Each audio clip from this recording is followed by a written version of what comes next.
Halo, sudah banyak juga yang sudah gabung pada malam hari ini. Terhitung 31 peserta. Kita tunggu yang lainnya ya sebelum acara dimulai pada malam hari ini. Boleh dong untuk menuliskan asal daerah masing-masing. Siapa tahu dekat atau dari luar kota mana aja nih yang sudah hadir. Boleh ditulis di kolom komentar.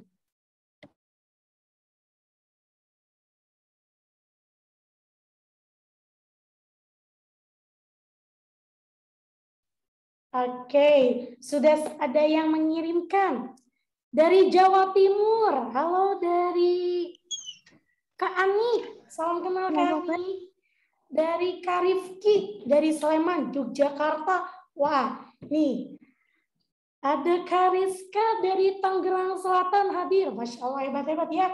Ada Muhammad Ridwan dari UIN Alauddin dari Makassar. Wah, sudah banyak juga ya. Coba yang lainnya dari mana lagi? Oke. Kuliah di Bantul, Yogyakarta, asli Serang, Banten. Wah, mengerti bahasa Sunda enggak, Kak? Ini orang Serang, Banten nih. Biasanya ngerti bahasa Sunda juga ya? Apa sudah terbiasa dengan bahasa Jawa? Paham dikit kalau Sunda. Oke. Dari Karisma dari Stimik Jabar. Ini juga rekan kuliah saya juga ya, dari Stimik Jabar. Halo, Kak. Oke, sekarang dari Kak Yulia Sukistiasari, Sukoharjo, Jawa Tengah. Itu Sukoharjo. Biasanya kalau saya ke Jogja, kelewatan ya? Betul nggak, Kak? Apa saya salah? Kalau salah koreksi ya. Siapa tahu nanti bisa ketemu nih. Oke, ini ada Kak Laura Esther Emor. Nah, ini yang kemarin pemenang nih. Yang bisa menjawab pertanyaan dari Kak Regina kemarin ya. Oke, dari mana tuh? Ternyata Kak Laura ya. Oke, salam kenal juga Kak Muhammad Ridwan. Oh, Yogyakarta dulu ya, baru ke Sukoharjo. Oke. Siti Saada dari UIN Bandung, aslinya Subang. Halo Kak Siti, salam kenal. Oke, yang mana lagi? Oke, boleh kita sambil menunggu untuk acara dimulai, kita kenal-kenal dulu dari mana aja.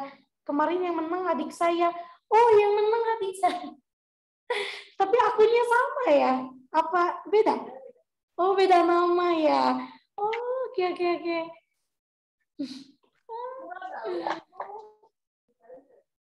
Antusias sekali ya, ada dari Manado, Jawa Tengah, dari Bandung juga sudah hadir banyak sekali ya. Salam kenal Danang dari Bekasi. Wah, halo Kak Danang, adik yuk, salam kenal. Dari Bandung, asli Bandung ya. Yang ngerti bahasa Sunda pasti paham. Kak Aldo dari Unwira Kupang, NTT hadir. Masya Allah, mantap.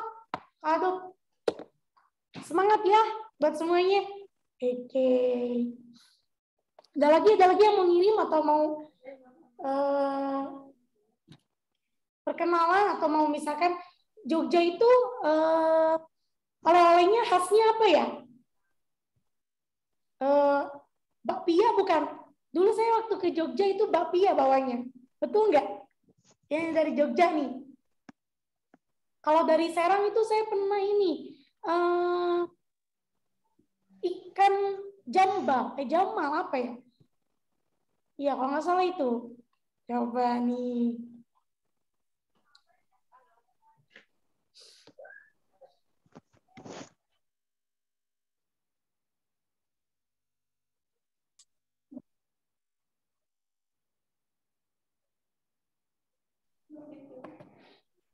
Oke, ada lagi. Sudah terpantau 39 peserta. Ya, coba. Dari mana lagi nih? Yuk, yang mau.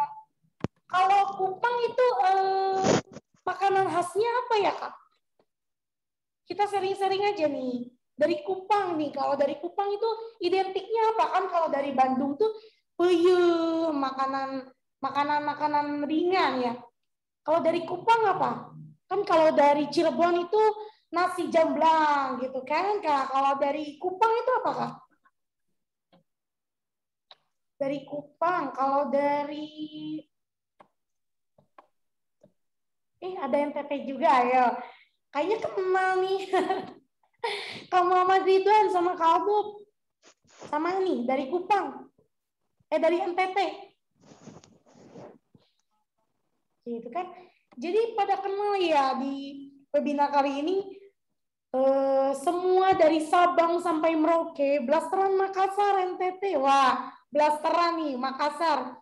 Makassar itu Daeng ya, dipanggilnya Daeng ya, betul nggak? Daeng ya.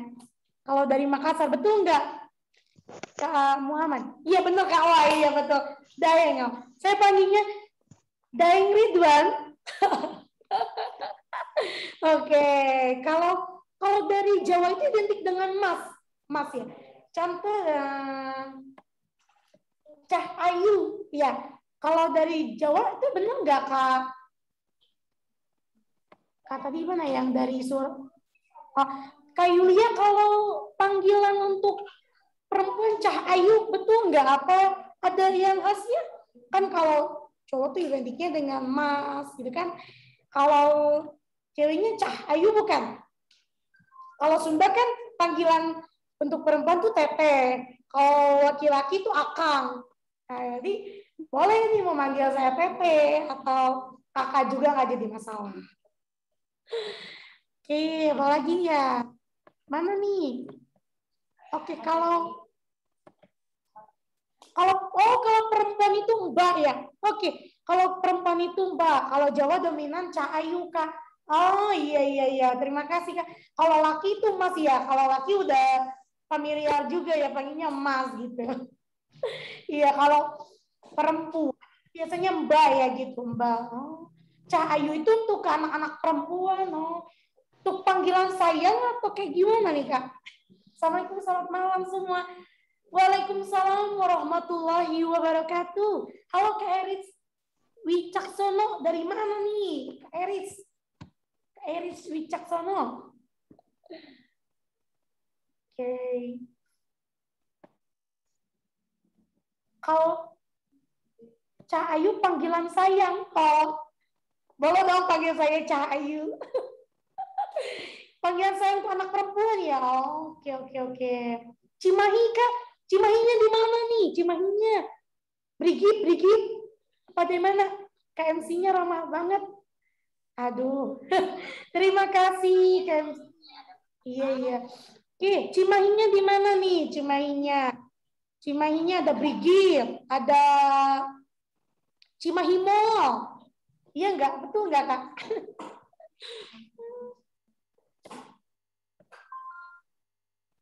Di mana ya Cimahina kan? No, kalau orang Sunda itu nanya dari mana itu di mana ya? Nah, gitu. Oke, boleh kalau yang kapan-kapan kalau ke Bandung nanyanya gitu. Kos di mana? Nah, itu artinya dari mana gitu ya.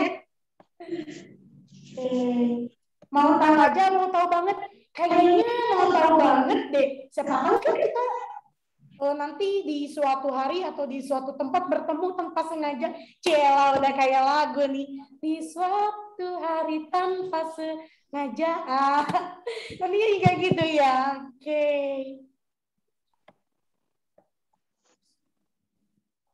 Sudah 47 peserta. Kita tunggu ya. Kita mulai sekitar 5 menitan lagi karena pasti udah pada nggak sabar kan pengen tahu moderatornya siapa dan pematerinya juga yang wah sangat kompeten di bidangnya. Cicalengka hadir. Wah, Kak Helmai. Cicalengkanya di mana Kak Helmai? Cicalengka tuh ada ini ya, ada kayak pusdik gitu 360 apa ya tempat tentara gitu saya tahunya. Oh, deket Curug Cinulang. Curug Cinulang tuh ada mitosnya loh. Cisaranten hadir. Halo Kak Arif. Cisarantennya di mana Kak? Curug Cinulang itu ada mitosnya. Katanya kalau kita datangnya sama temen itu bisa jadi cinlo, kalau enggak cinta lokasi. Kalau misalkan kita sama cowok yang kita deket atau kita punya pacar, punya doi, punya selainnya teman tapi mesra atau apa bebas. Nah, itu biasanya suka udah. Nah, makanya kalau yang jomblo-jomblo boleh tuh ajak ke Curug Cinulang. Iya, Mas, hai, Mas Arif, Mas, boleh minta WhatsApp-nya katanya tuh Mas Arif, Kak Helmai, buat silaturahmi kayaknya tuh. Dari Palembang aman kan pempeknya? Aduh, saya suka banget tuh sama kapal selamnya. Oke, dari mana lagi nih?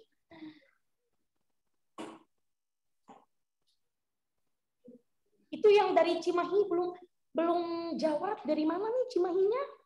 Gak mau ngasih tahu nih. Apa aku cari di Google?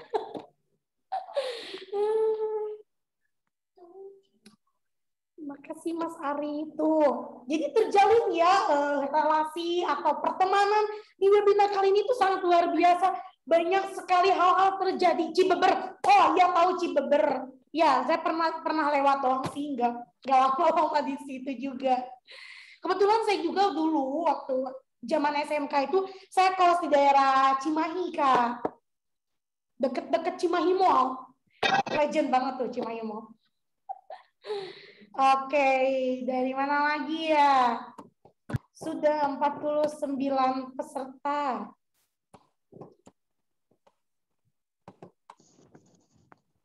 Sama-sama kayak Mila. Kak Arif dan Kak Helmai sudah menjalin silaturahmi ya. Dari webinar ini luar biasa. Menjalin pertemanan. Cisaranten dan Cicalengka. Sama-sama Ci depannya. Oke.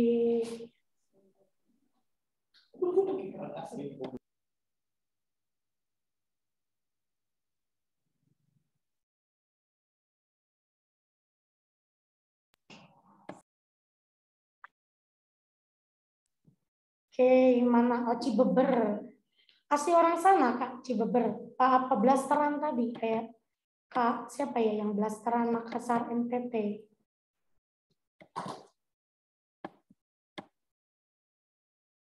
Mbak Yulia. Mbak Yulia itu dari Pak Fatimah ya? Oh, hebat. Absennya mana, Kak? Oke, tenang, sabar. Absennya nanti kita share. Sabar, tenang. Nanti insya Allah akan kita share. Oke? Sabar. Semangat.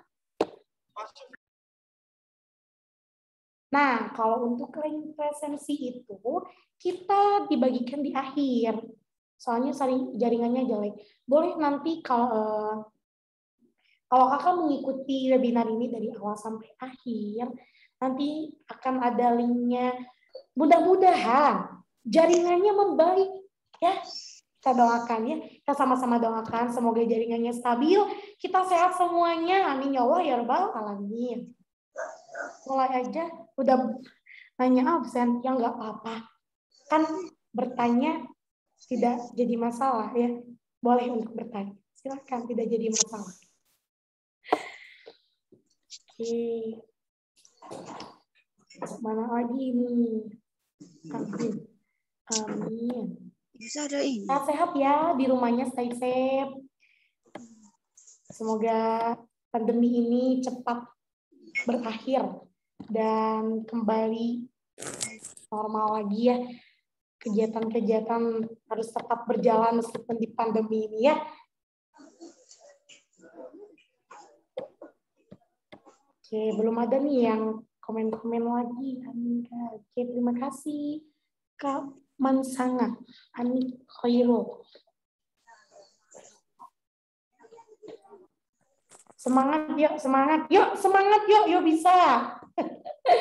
Kak Muhammad Ridwan, terima kasih. Gimana kabarnya sih, Kak?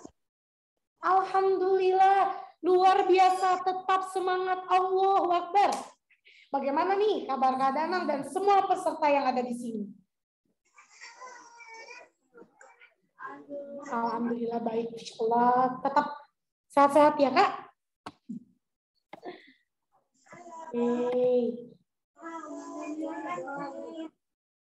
Ada lagi yang sudah, wah sudah banyak juga, sudah 58 peserta yang gabung.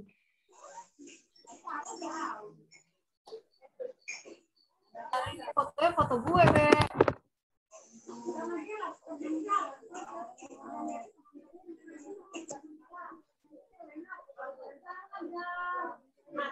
Oke, waktu sudah menunjukkan pukul 19.36 sesuai dengan janji saya tadi pada pukul 19.30 bahwa 5 menit lagi akan dimulai.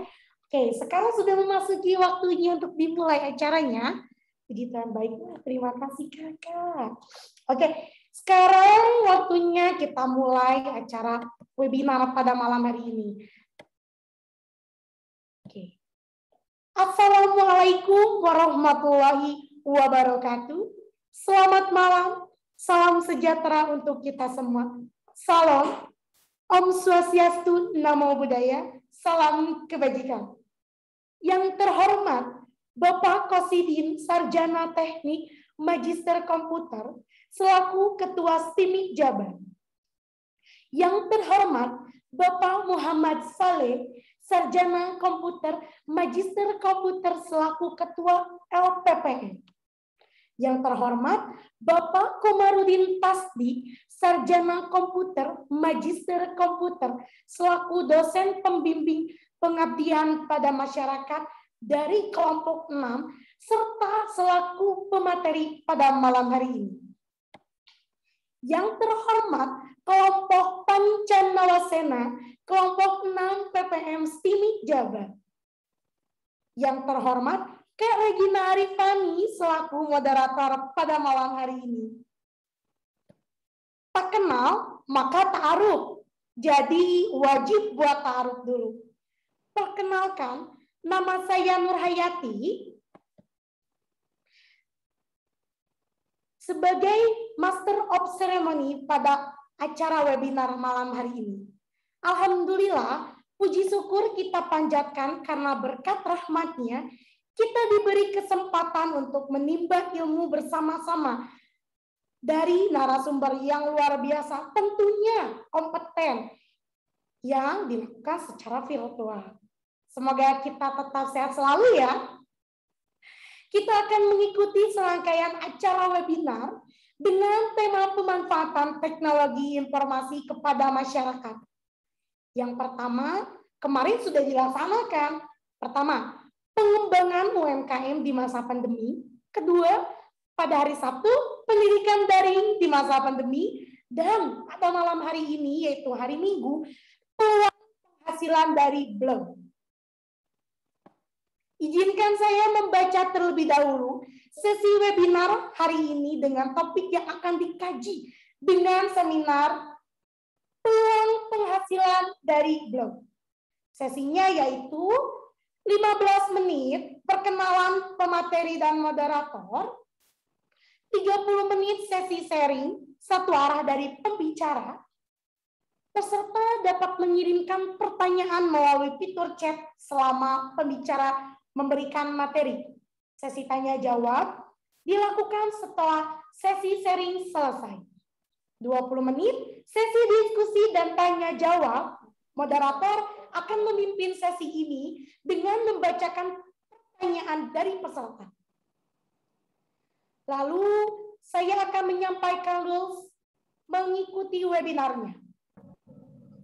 Peserta silakan untuk on kamera serta rename akunnya menjadi nama dan asal instansi.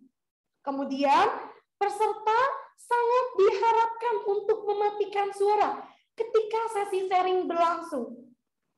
Sertifikat akan dibagikan bagi peserta yang mengikuti acara dari awal sampai akhir.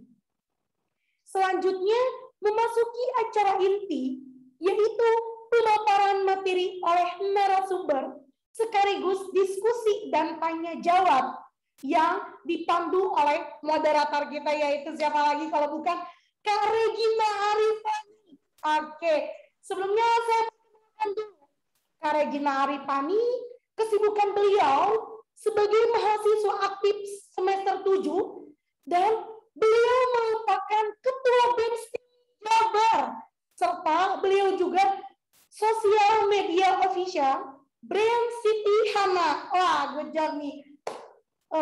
Kak Regina Arifani ini sungguh sangat luar biasa ya.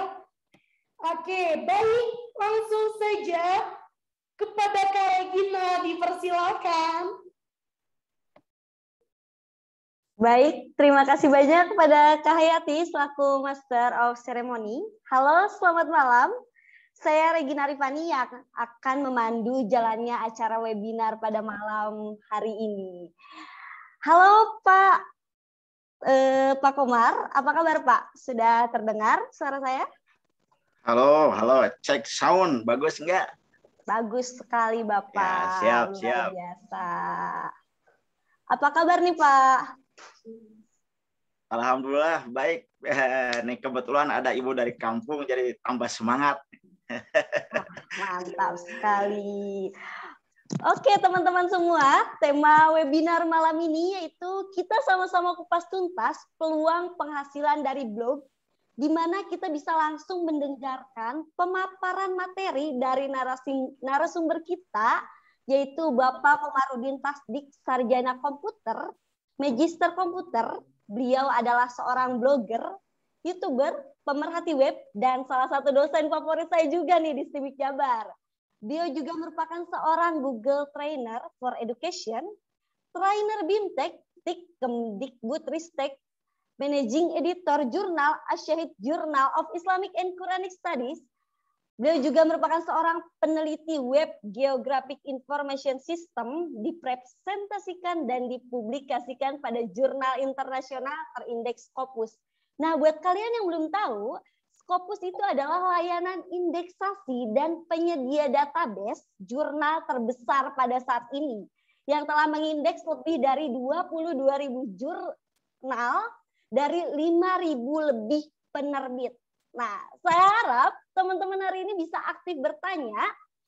Lalu jika teman-teman memiliki pertanyaan, boleh langsung ditulis di kolom chat dengan format nama, asal instansi, dan langsung saja tulis pertanyaannya. Tanpa berlama-lama, karena sepertinya audiens kita ini udah mulai pada nggak sabar, kita langsung saja mulai. Dipersilakan kepada Pak Komar untuk memaparkan materinya. Baik, terima kasih. Kita cek barusan share screen-nya belum diizinkan ya.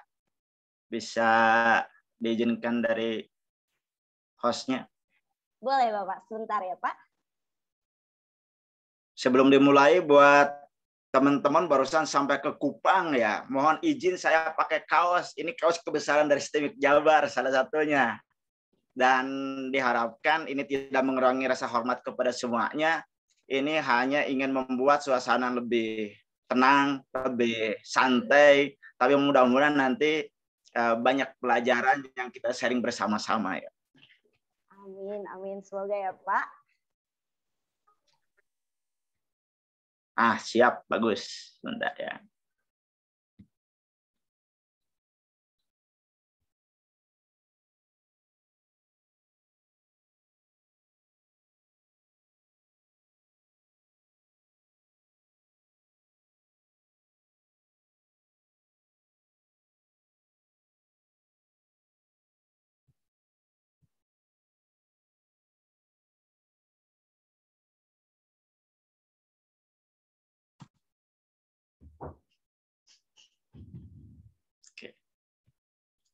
Kira-kira slide dari saya jelas? Jelas Pak, terlihat sangat jelas dari sini. Baik.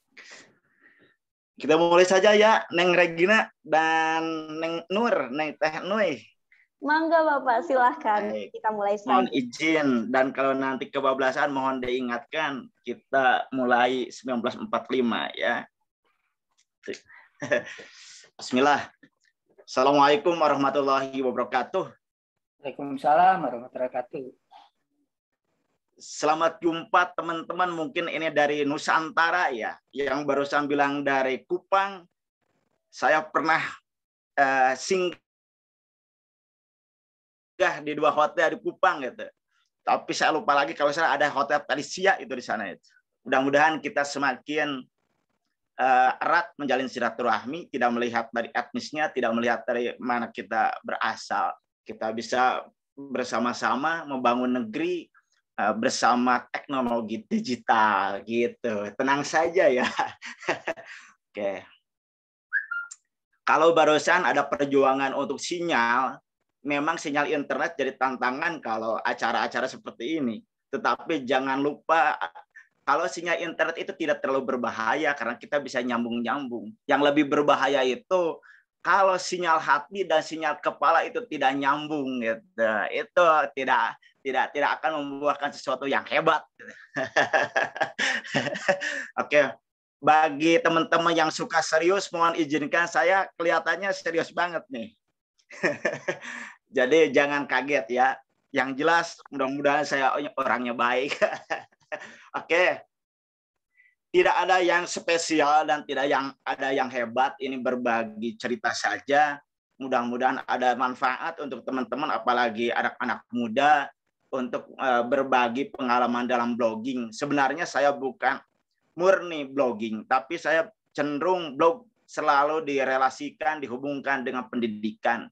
Jadi kalau ada Bapak Ibu guru yang bergabung di sini karena ikut series kemarin pendidikan di masa pandemi, mungkin ke depan kita bisa diskusi tentang e-learning, tentang pendidikan jarak jauh bersama saya. Diskusi saja, sharing. Jadi jangan khawatir, ngobrol peluang uang dari blog ini bukan tiba-tiba menjadi kaya. Tidak, ini hanya memanfaatkan fasilitas yang ada dan sekarang kita harus mempersiapkan transformasi digital dunia. Itulah. Nah, oke.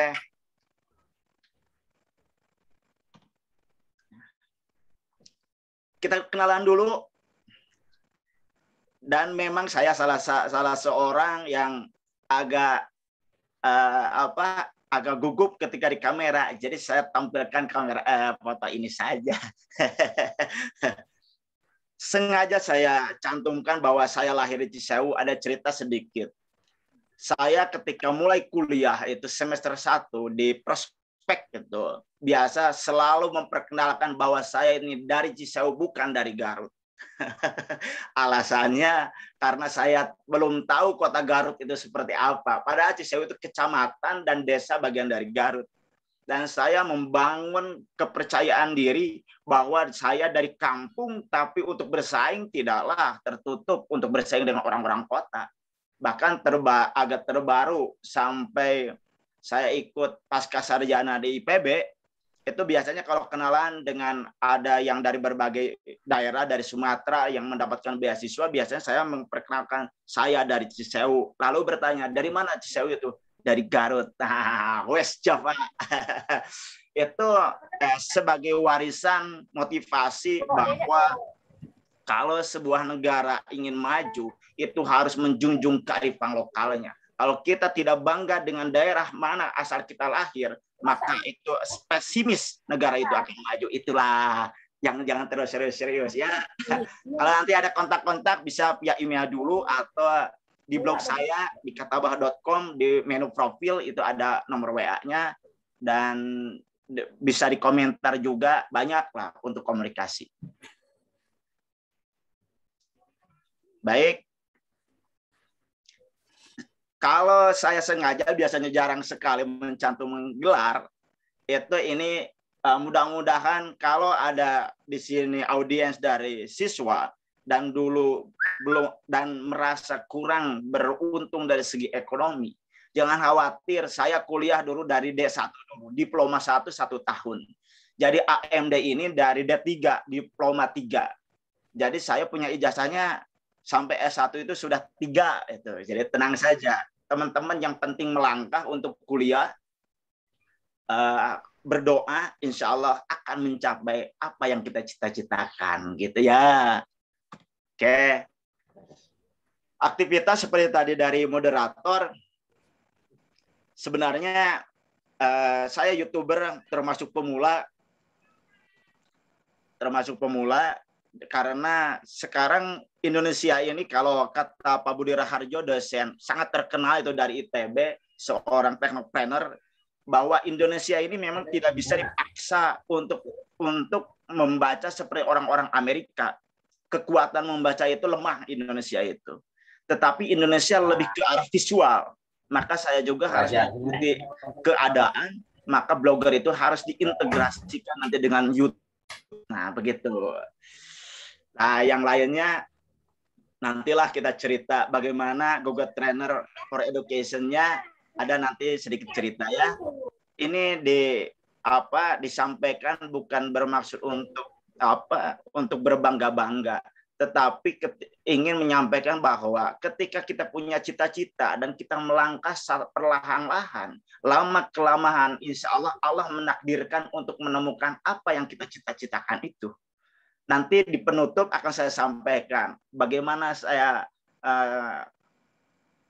yang biasa tidak suka jalan-jalan, bahkan Bandung pun tidak tahu, tadi Garut pun tidak tahu, tapi saya agak pernah tahu meskipun nggak jalan-jalan ke Kupang. Ya bagi saya ini sesuatu yang harus disyukuri, begitu. Dan dikatakan bahwa di sini ada publikasi jurnal internasional memang tidak terlalu dibangga-banggakan. Tetapi kalau teman-teman sudah mulai melirik dunia blogging, maka teman-teman harus merasa percaya diri dan bersyukur bahwa ketika kita melatih menulis itu tiap hari, maka kemampuan kita itu akan semakin bagus. Ketika kita nulis, karena blog itu tidak selalu serius. Jadi ketika menulis yang santai-santai tetapi setiap hari, maka akan terasah kemampuan kita. Dan sebagai yang saya tidak diduga, kalau dipublikasikan secara langsung memang belum terlalu banyak, tapi biasanya orang lain, teman-teman itu minta bantuan untuk dibuatkan konsep agar tembus ke Scopus itu. Begitu teman-teman. Ini belum ke uang ya, tenang. Hidup memang butuh uang, tapi jangan terlalu ke uangnya, nanti bisa keras hati. Tapi hidup tanpa uang itu bisa juga itu keras di saku itu ya. Nah, ini blog, YouTube, Instagram, mungkin teman-teman sudah sangat familiar, terutama YouTube, Instagram, ini bahasa kerennya bagian dari real digital transformation. Transformasi digital yang real. Ini bukan digaungkan oleh saya, bukan hanya digaungkan oleh Indonesia, ini menjadi salah satu yang digaungkan oleh perusahaan raksasa dunia sekarang, Google. Kebetulan saya memang tidak saya ikut dari penyampaian materi-materi Google, penggunaan Google, tapi saya bukan diutus dari Google. Saya diutusnya dari Kemdikbud Risteknya. Jadi di sini tidak promosi. Kalau Google saja sudah melirik transformasi digital betapa pentingnya, dan kita masih berleha-leha ingin kembali lagi seperti sebelum corona, sebelum COVID, itu merupakan mindset mundur itu, teman-teman. Jadi sekarang itu bukan hanya pendidikan, bukan hanya bisnis, aspek-aspek yang lain itu akan mengalami transformasi digital. Seperti apa kesiapannya, kita yang menentukan. Oke.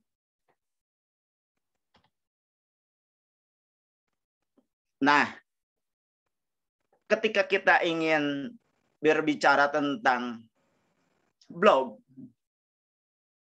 maka biasanya blog itu secara sederhananya kan web. Kalau teman-teman baca referensi, baca ulasan-ulasan tentang makanan yang di web itu yang santai-santai bahasanya biasanya blog. Biasanya kita akan lebih menarik ketika melihat orang-orang sukses. Makanya saya tampilkan di sini blog-blog yang pernah jaya dan masuk prestasi-prestasi dalam jajarannya. Seperti di sini ada Padepokan Budi Raharjo, ini pemiliknya seorang PhD lulusan dari Amerika, seorang dosen dari ITB yang tadi, beliau menulis santai ketika orang lain menulisnya panjang lebar, beliau santai saja. Dan ini sudah lebih dari 1 kali masuk harian pikiran rakyat yang terkenal di Jawa Barat. Selanjutnya yang sebelah kanan, Juragan Cipir. Ini juragancipir.com. Kalau yang pada bukan rahat.wordpress.com. Juragan Cipir ini dikenal. Nah, ini mulai dikenal dengan tips-tips menghasilkan uang dari blog. Jadi banyak teman-teman yang menulis di forum, berbagi pengalaman, berbagi tips di Juragan Cipir ini. Tapi bukan hanya Juragan Cipir, masih banyak blog-blog yang lain yang berbicara tentang bagaimana menghasilkan uang dari blog. Begitu teman-teman. Selanjutnya, seperti apakah penghasilan dari blog? Nah, yang sebelah kiri saya ada tulisan Blogodolar. Sekarang beliau sudah pindah blognya, tapi blog yang ini masih aktif. Kalau dilihat dari penghasilannya, ini pernah menghasilkan dalam 1 bulan itu sekitar 6 juta, hitung-hitungannya seperti ini. Penghasilan total, modal total, karena memang sesuatu yang dihasilkan, baik di dunia nyata maupun di online, di dunia maya, itu tetap saja kita harus bekerja keras. Bekerja keras itu bekerja cerdas, dan kemungkinan bisa menggunakan modal besar, kemungkinan modal kecil, kemungkinan hampir tidak ada modal. Tapi justru itu akan seimbang dengan apa yang kita hasilkan. Kalau dari modal uang kita sedikit, tapi kemampuan kita hebat, itu masih terbuka untuk mendapatkan penghasilan. Itu untuk orang Indonesia ya. Kalau ini pernah membuat heboh jagat blog ini, Linda IKG. Ini penghasilannya dari Google AdSense. Jadi Google menyediakan periklanan dan kita menampilkan iklannya, nanti bayaran dari Google ke kita sebagai pemilik blog atau dikenal dengan blogger. Linda IKG karena rajin, beliau memang benar-benar serius, walaupun dulu masih gratisan, sekarang sudah berbayar. Dulu masih Linda IKG blogspot.com. Nah, masih gratis. Penghasilannya sudah 1,2 miliaran lah kalau dirupiahkan. Ini blog Nigeria dan berbahasa Inggris. Nah, sekarang setelah kita kenalan dengan orang-orang sukses atau blog-blog sukses, sekarang kita kenalan siapa itu Nona Blog. Sengaja saya menggunakan kata Nona karena saya memang laki-laki. Sesuatu yang harus ditekuni biasanya harus membuat hati kita menyukainya. Ketika kita ingin sukses dalam suatu pekerjaan, maka kita harus berusaha untuk mencintainya. Walaupun tentu saja beda dengan cinta kepada anak istri ya. Ini di sini tadi definisi blog sudah saya katakan bahwa blog seperti web tapi bahasanya bahasa ringan.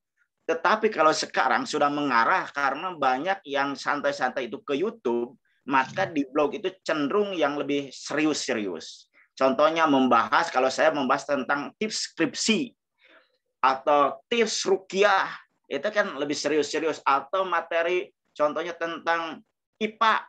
Nah, itu lebih serius-serius.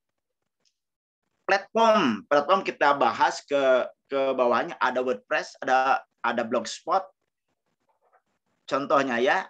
Dan selanjutnya ada peluang uangnya. Peluang uang itu dari blog bisa dari iklan, bisa dari skill. Jadi kalau iklan nanti akan saya perlihatkan bagaimana memasang iklannya. Kalau dari skill, blog itu sangat dianjurkan niche atau ditulisnya niche atau spesifik. Kalau kita membahas tentang contohnya tips sukses ngeblog atau tips sukses menjadi YouTuber atau apa tips kecantikan anti jerawat. Nah, itu terus aja itu yang dibahas. Itu maka semakin lama itu selain disukai oleh Google search engine atau selain mendapatkan pengunjung yang setia, kita juga akan terasah kemampuan kita. Contohnya kalau saya membahas tentang Google Doc. Google Doc itu mirip Microsoft Word. Maka saya akan terasah kemampuan saya itu untuk lebih banyak tahu tentang Google Doc itu. Dan salah satu yang saya petik yang tadi, saya pergi ke Kupang itu untuk hanya mengenalkan tentang Google Doc, hanya mengenalkan bagaimana mengetik di Google Doc, hanya mengenalkan mengetik di produk yang dibuat oleh Google sebagai alternatif dari Microsoft Office. Dan itu sangat membantu ketika di masa COVID, ketika siswa tidak memiliki laptop, maka Google Doc itu bisa diakses dari HP. Begitu. Selain skill, relasi, ya. Ngeblog itu tidak hanya dari iklan. Ketika kita seperti biasa menulis di blog dan konsisten atau fokus dalam satu topik, biasanya kemampuan kita itu semakin dikenal. Kalaupun tidak dikenal dari blog, ketika kenalan kita sebutkan aktif di mana biasanya? Saya di blog Katabah. Nah, itu biasanya membuat teman-teman suka nanya, ngapain itu di Katabah? Akhirnya ngobrol-ngobrol terbangunlah relasi. Dan saya bisa jalan-jalan ya ke beberapa kabupaten yang ada di Indonesia, itu selain dari skill tapi dari relasi juga. Personal branding itu berarti dengan ngeblog dan fokus dalam satu topik, dalam satu tema, itu biasanya kita keahliannya itu apa sih? Kalau teman-teman ada yang suka contohnya di fisika dan terus-terusan ngeblog di fisika, selain kita bisa memasang iklan dan mendapatkan langsung uang dari iklan itu, personal branding teman-teman itu sangat kuat. Contohnya kalau ngeblog sekarang di semester 1 dan nanti lulus S1 4 tahun kemudian, itu personal branding itu milik kita itu akan terbangun. Ketika melamar kerja, maka blog kita bisa dicantumkan. Sebagaimana teman-teman tahu bahwa sekarang kalau melamar-lamar biasanya suka cantumkan akun medsos Anda. Nah, itulah mereka melihat jejak-jejak digital kita, jejak-jejak kita di internet. Gitu ya, Bu. Gitu. Selanjutnya, kalau kita rajin dan kita dikenal yang sangat baik dan sangat peduli dalam aktivitas sosial, maka itu bukan tidak mungkin untuk memunculkan donasi. Pak Budi Raharjo itu sekarang sedang donasi melalui Coffee untuk para tenaga medis yang sekarang menangani kasus COVID itu. Jadi donasi macam-macam, ada yang keagamaan, ada yang kemanusiaan pure, atau donasi pendidikan, atau yang lainnya. Kantor virtual, saya pernah beberapa kali dipanggil oleh beberapa kampus, bagaimana kita membangun kampus itu agar sukses di dunia digital ini, di era digital ini. Maka saya sampaikan, kampus harus memiliki web, kampus harus memiliki blog, walaupun kampus sudah memiliki akun media sosial. Karena web atau blog itu bisa dijadikan kantor virtual dari semua medsos kita share dari WA, dari Facebook, dari Instagram, dari Twitter, itu ngelingnya itu ke blog atau ke web kita, ke web kantor kita, ke web kampus kita. Nah, di sanalah kita sangat dituntut untuk menunjukkan bahwa nih kampus kita sangat bagus di blognya, nih kampus kita sangat keren di webnya. Nah, selanjutnya ngeblog itu tidak hanya menjadi narasumber. Nah, narasumber ngeblog enggak. Jadi ketika kita contohnya tadi membahas tentang, bahkan ada yang membahas sejarah saja, itu bisa menjadi narasumber dari beberapa seminar.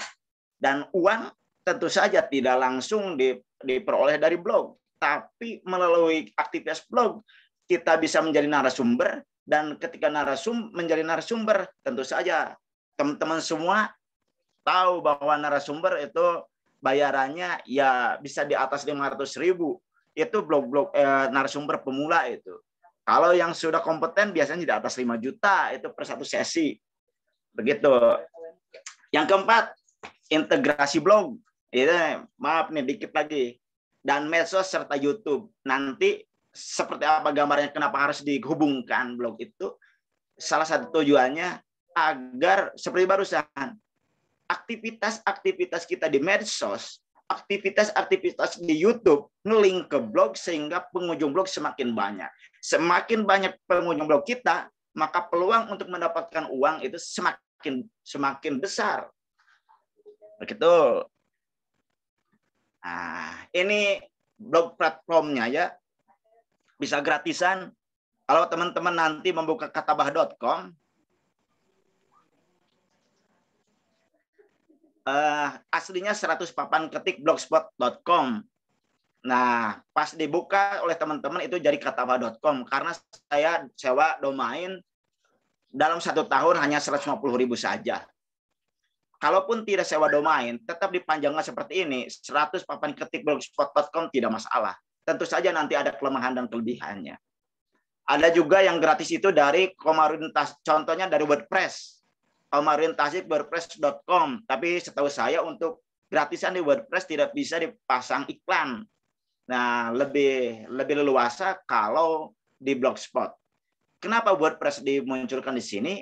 Karena WordPress itu ada edisi berbayar. Kalau contohnya teman-teman ada yang sedikit mengenal tentang ngoding, dunia komputer yang asalnya dari RPL, dari jurusan di SMK-nya dari jurusan komputer, itu bisa sewa domain, bisa sewa hosting. Kalau yang nggak ngerti, tenang, jangan stres dulu, jangan pingsan dulu, tenang. Nah, ada kan tadi yang mudah. Yang kalau yang Blogspot mah itu hanya beberapa klik, mungkin di bawah 10 klik itu sudah beres. Kalau yang ini yang pakai hosting itu bisa menggunakan platform WordPress berbayar. Jadi ketika hosting yang berbayar, WordPress-nya tetap gratis. Dan itu bisa digunakan untuk ngeblog. Kalau masih pusing, bisa teman-teman sambil mendengarkan saya membuka katabah.com. Itulah blog yang saya maksudkan ya. Oke. Nah, salah satu yang menjadi pertimbangan dari penghasilan sebuah blog itu statistik. Di sini ada total page view.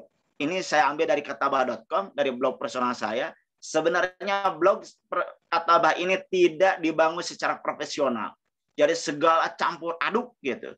Tapi walaupun campur aduk, ya begitu sudah mengantarkan saya seperti ini, Pak. Nanti ada di bawah dokumentasinya dikit. Ini 6 juta page view, berarti sudah 6,5 juta dibacanya, dibukanya oleh orang-orang, oleh para pengunjung dari seluruh Indonesia. Yang saya ingat tahun 2010 saya mendapatkan beasiswa di IPB itu ada tiba-tiba adik kelas yang menyapa, "Halo Pak, saya pengunjung setia blog Katabah." Nah, itu. Ini statistik ini bukan untuk pamer-pameran, tapi untuk barometer kita, untuk bayangan kita, seberapa besar nanti penghasilan kita. Sebagai gambaran, contohnya artikel yang kita buat menghasilkan dalam 1 hari itu 100 pengunjung, maka akan menghasilkan berapa? Nah, tapi itu tidak selalu baku, karena ada topik yang sesuai dengan iklan itu akan lebih besar. Contohnya kita membahas tentang otomotif. Nah, iklan-iklan yang muncul dari Google AdSense itu tentang otomotif, maka penghasilannya akan besar. Begitu. Tapi tentu saja statistik blog mau tidak mau itu sangat penting. Kalau blog sebagus apapun, tapi pengunjungnya tidak ada, itu berarti ada salah setting gitu. Tapi jarang terjadi. Selanjutnya, nah blog yang keren itu bagusnya bisa bersaing di halaman depan Google. Di halaman depan Google seperti ini, saya membahas tentang bahasa Arab nih. Meskipun orang komputer, saya coba dulu itu tentang bahasa Arab. Saya mengetikkan perbedaan jumlah ismiyah dan fi'liyah, maka muncul di halaman pertama. Kemungkinan besar itu pengunjung dari Google Search. Google Search itu Google yang biasa kita gunakan. Itu akan banyak itu. Tetapi ketika diketikkan di sini tidak muncul judul-judul atau artikel-artikel yang kita buat dari blog kita, maka itu cenderung lebih sedikit. Tapi Google Search bukan satu-satunya sumber. Ketika Bapak Ibu ada yang guru atau ada teman-teman ada yang punya teman, itu biasanya bisa share ke grup WA masing-masing. Jadi kita dapatkan pengunjung dari kelas, dari organisasi, macam-macam itu. Waktunya masih ada ya? Masih, Nah, Bapak, masih. ya. Ini sumber pengunjung blog Katabah. Dan Katabah sebagai contoh agar jangan sampai saya membahas tentang ini sebagai pembaca dari referensi-referensi yang lain dan saya tidak melakukannya. Tapi saya ini melakukannya sendiri, walaupun masih sederhana. Ada istilah bahwa pengunjung itu organik. Organik itu dari Google Search. Kalau di teman-teman membuka Google, terus keluar ada Katabah, artikel apapun, itu disebutnya sumber pengunjung organik. Jadi alami gitu. Dan itu sangat disukai oleh Google itu. Oleh Google AdSense itu sangat disukai. YouTube, Instagram, Facebook, nah ini semua online. Tapi kalau kelas kuliah, karena saya memang ngajar juga, ini tidak berasal dari sumber online. Tapi ini sangat menentukan juga kalau memang kita punya komunitas. Kalau kita aktif di organisasi, langsung kita kenalan bahwa kita ini seorang blogger dan blognya anu dan anu. Itu biasanya saya di WA itu deskripsinya bukan nama, tapi katabah.com. Itu salah satu promosinya. Nah, ada lagi promosi-promosi yang lain yang bisa dilakukan. Nah, bisa lewat email. Di email ada signature. Jadi setiap kita mengirim email itu ada signaturenya, bukan tanda tangan begitu, tanda tangan, tapi tanda tangan digital. Jadi identitas kita, nama, terus bisa jadi blog kita, gitu. Kartu identitas sekarang memang sudah tidak terlalu zaman dengan kartu identitas, walaupun masih ada. Di sana juga bisa dicantumkan. Tapi kalau kartu identitas saya ganti, biasanya saya di Instagram, di Facebook, atau di medsos yang lain, saya cantumkan katabah.com. Sing cinta itu ke blog itu. Biar orang lain merasa cinta juga gitu. Kaos. Nah, saya pernah membangun komunitas bahasa Inggris dan bahasa Arab itu di grup Facebook gitu. Saya menghadiahkan kaos itu. Ada tulisan katabah.com. Nah, sampai ada candaan dari teman-teman itu. Saking rajin-rajinnya promosi itu seorang blogger, atau bahkan bisa seorang YouTuber, itu sanda jepit pun dituliskan katabah.com. Tapi saya belum melakukannya dan mungkin tidak akan melakukannya nih. Oke. Ini gambaran ilustrasi real ya. Ini sebenarnya harga ini sangat relatif dan sangat tergantung bagaimana kita tawar-menawar dengan yang mau memasang iklan. Kalau iklan itu macam-macam. Ada Google AdSense. Kalau Google AdSense itu ketika ada iklan di kita, dan kita itu masangnya dari Google ya, dan masang itu gratis, cukup mendaftarkan alamat kita, terus mengupload KTP kita, terus mengkoneksikan nomor rekening kita, itu sudah gratis. Tinggal memasangkan iklan bertebaran di blog. Nah, iklannya sebenarnya bisa disetting kalau yang rajin. Itu kalau dari blog, biasanya kalau ada orang lain mengklik, itu ada harganya sekitar 1.000 satu kali klik itu. Tapi jangan dipaksa orang lain nyuruh klik, itu tidak boleh. Nah, kalau selain AdSense, ada juga iklan mandiri. Iklan mandiri itu contohnya, tiba-tiba ada perusahaan yang minta memasang ditampilkan blognya, iklannya, maka harganya di atas itu yang di header 250.000, ini mah dianggap murahnya sajalah. Di samping kanan atau kiri itu 250.000, yang di bawah 300.000, di bawah itu di bawah artikel, karena itu lebih mudah dilihat oleh pembaca. Karena pembaca itu sebenarnya kan bukan ingin membaca iklan, tapi ingin membaca artikel kita, ingin membaca konten kita, ingin membaca cerita perjalanan kita, tapi di samping itu kita sisipkan iklannya.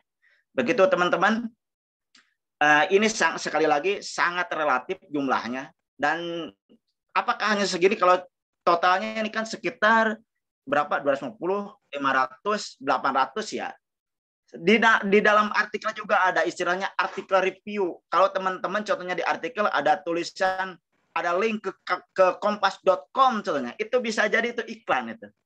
Dan paling murah itu 100.000 satu link itu. 100.000 itu. Jadi satu artikel lah itu 100.000 itu. Selanjutnya ya sekali lagi saya ingatkan bahwa penghasilan dari blog itu tidak selalu dari iklan. Salah satunya tadi bisa menjadi narasumber pemula. Ya, harganya sekitar 500 sampai 1 juta per, sebutlah kalau per sesi terlalu bagus lah, per hari lah. Dan itu bisa naik pesawat. Nah, pesawat yang gratis juga. Ya. Oke, itu gambarannya. Nah, dari blog ini bisa mengasah kemampuan menulis. Salah satu yang saya alami sekarang gara-gara ngeblog bisa kenalan dengan para profesor dan doktor kelas internasional. Itu namanya reviewer itu yang suka membaca artikel di jurnal-jurnal ilmiah. Presentasi juga bisa. Kalau di blog kita tentang programming, tawaran ngajar, proyek itu bisa. Jadi nambah beda bisa lebih dari 1 kampus itu. Nah, ide menulis, wah izin kayaknya waktunya udah habis ya. Ide menulis ini dari Om Jai. Om Jai gimana? 3 menit lagi ya Pak. Oke, 3 menit lagi. Ya. Siap. Nah, ini ide menulisnya. Om Jai itu dari aktivis pendidikan, Budi Raharjo dari dosen. Nah, oke. Ini dokumentasi saya. Jadi hasil dari ngeblog, kemampuan terasah, relasi terbangun, walaupun tidak secara langsung. Alhamdulillah, walaupun saya jarang jalan-jalan di Bandung, orang Bandung yang tak tahu Bandung, orang Garut yang tak tahu Garut, diajaklah ke Aceh mah gitu. Hanya mengenalkan Google Docs saja, ngetik saja, karena itu terbangun relasinya. Tidak selalu yang rumit. Gitu. Ini saat saya jalan-jalan di Medan. Nah, jalan-jalannya BIMTEK dari Kemdikbud memperkenalkan produk Google. Itu tetap yang saya sampaikan hanya Google Doc mirip Microsoft Word, Microsoft PowerPoint. Tidak rumit-rumit itu. Dan bagi saya sangat bersyukur karena kereta api jarang ditumpangi, tapi pesawat jadi kasih gratis itu. Oke. Walaupun tidak jalan-jalan, saya coba nih. Ini kalau yang tahu di ujung Indonesia, Banda Aceh nih, Masjid Raya yang sangat terkenal di Aceh. Mudah-mudahan tidak bermaksud saya sombong, tapi ini memberikan motivasi buat teman-teman yang tidak biasa jalan-jalan atau belum punya uang untuk jalan-jalan karena habis untuk kuliah, tenang saja. Allah bersama kita. Allah akan menuntun kita kemana arah kita yang terbaik, gitu ya. Nah, karena waktunya sudah habis, promosi blog yang lainnya kita skip saja. Mungkin di pertanyaan atau di webinar berikutnya, saudara-saudari yang terhormat, para anggota dewan yang terhormat. Ya, terima kasih. Mohon maaf atas segala kekurangannya. Alhamdulillah, materi sudah selesai disampaikan nih dari Pak Komar, luar biasa sekali materinya. Mengenai peluang penghasilan dari blog, betul sekali Pak. Zaman semakin canggih, mencari uang pun sebenarnya memang bisa dari rumah aja ya Pak. Betul. Gimana nih teman-teman audiens semuanya? Setelah melihat angka-angka atau nominalnya, apakah makin tergugah kan semangatnya? Tadi mengutip dari kata-kata Pak Komar, berbicara mengenai penghasilan maka nggak jauh nih dari uang. Hidup memang butuh uang, tapi jangan terlalu ke uang. Takutnya keras hati, tapi hidup tanpa uang. Betul. Jangan lupa itu, ketika menulis menulis di blog itu, kalau tidak menulis di blog, kita hanya berbagi ilmu itu di satu kelas itu maksimal 30 orang per kelas. Tapi ketika blog saya lebih dari 1000 pengunjung per hari itu. Mudah-mudahan jadi amal itu. Amin, betul sekali Pak, sepakat Pak. Nah, sekarang kita akan memasuki sesi selanjutnya, yaitu sesi tanya jawab. Silakan nih kepada audiens ini pada semangat sekali Pak untuk bertanya ya Pak. Nih kita cek dulu di kolom chat. Yang pertama dari Kak Anissa Komaria nih. Assalamualaikum, selamat malam. Saya bacakan dulu aja ya Pak. Dari Unuja Jatim. Wah, jauh nih. Izin bertanya, bagaimana menurut Bapak ketika mood kita sedang bagus, tetapi kita tidak mempunyai ide untuk membuat konten untuk blog tersebut? Lalu bagaimana caranya mengasah skill kita dalam membuat blog agar lebih menarik reader sebagai pemula? Kayaknya ini susah Pak dapat ide buat nulisnya nih. writer Iya. box ya gitulah. Gimana nih, Baik, Pak? Boleh langsung langsung jawab jawab ya. aja, Pak. Iya, Pak. Ya. Boleh. Seringkali memang masalah dalam menulis itu mood. Nah, sehingga Pak Budi Raharjo salah satunya, kalau mengutip dari saya nggak terlalu berkualitas lah. Kalau dari lulusan Amerika dan sudah menolak banyak sekali seminar, itu bahwa kita itu menulis jangan sampai menunggu waktu. Tuliskan apapun saat mood jelek maupun saat mood bagus, dan nanti kita bisa memfilternya. Seperti teman-teman selfie, itu sebenarnya tidak selalu setiap saat ingin selfie itu. Tapi ada kalanya teman-teman itu berfoto dan itu harus di-share ke teman atau ke keluarga kita. Maka menulis itu sangat dianjurkan tiap hari.